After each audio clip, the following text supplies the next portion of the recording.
Bonjour les amis, j'espère que vous allez bien. Merci de me rejoindre dans cette nouvelle vidéo de biologie végétale. Alors comme toujours, on commence par prier sur le prophète Mohammed.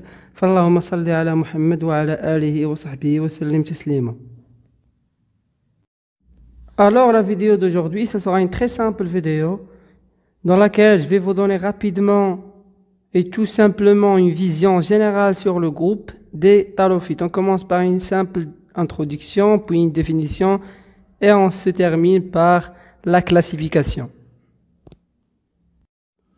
Alors, comme j'ai dit dans des vidéos précédentes, que selon la classification traditionnelle, on distingue deux grands groupes des végétaux eucaryotes selon la structure de l'appareil végétatif. Premièrement, les cormophytes et deuxièmement, les talophytes. On a dit que les cormophytes ont un appareil végétatif sous forme de cormus, c'est-à-dire un appareil végétatif formé par une tige et des feuilles.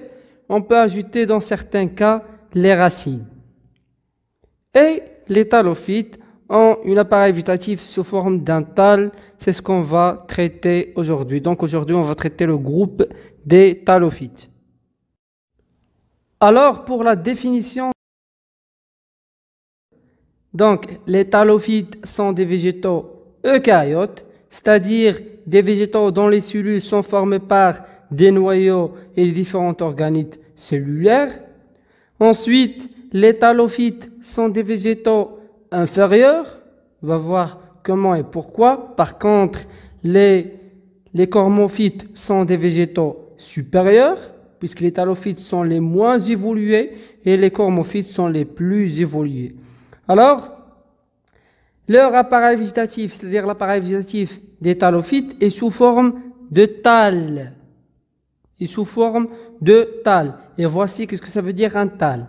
Un thalle en latin, c'est-à-dire que l'appareil végétatif de ce groupe n'est pas comme celui des cormophytes. C'est-à-dire que l'appareil végétatif des talophytes est sans feuilles, sans tiges et sans racines.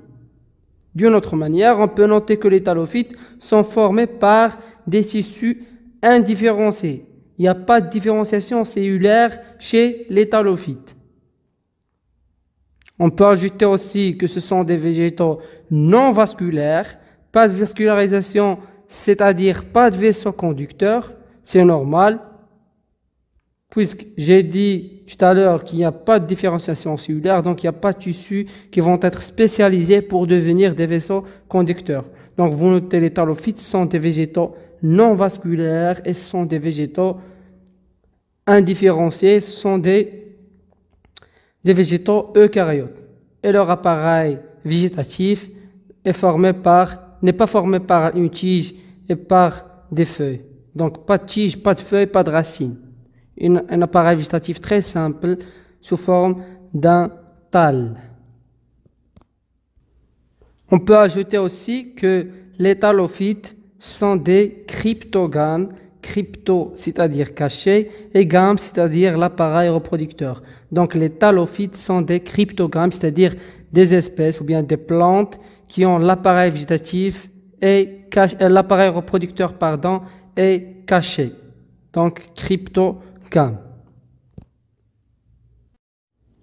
Ensuite, la classification des talophytes. Alors le groupe des talophytes est très diversifié et on distingue généralement trois embranchements.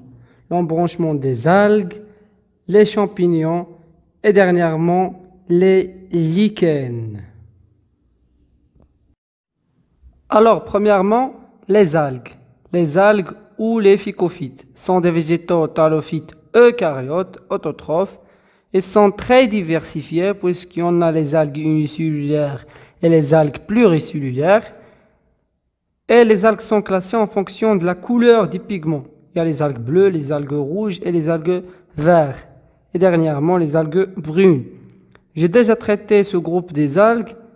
Si vous avez besoin de cette explication de ce cours, c'est-à-dire le cours des talophytes, la partie ou bien le chapitre des algues, vous trouvez le lien de la vidéo des algues dans les commentaires. Ensuite, les champignons. Les champignons sont appelés aussi les mycophytes ou mycètes.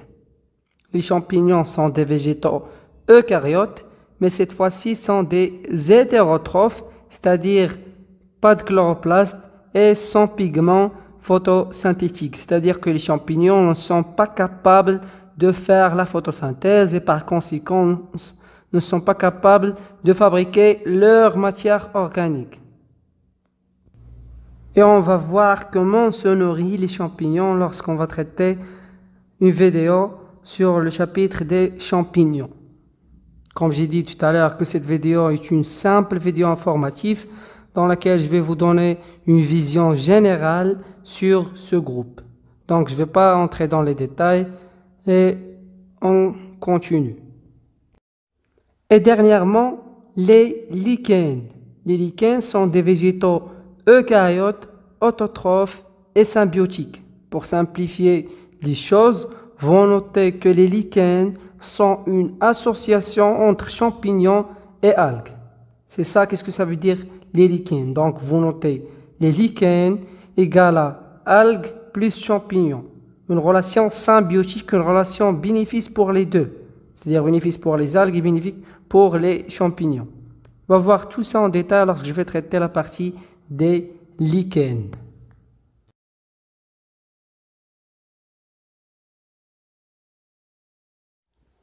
Et donc, on arrive à la fin de ce cours.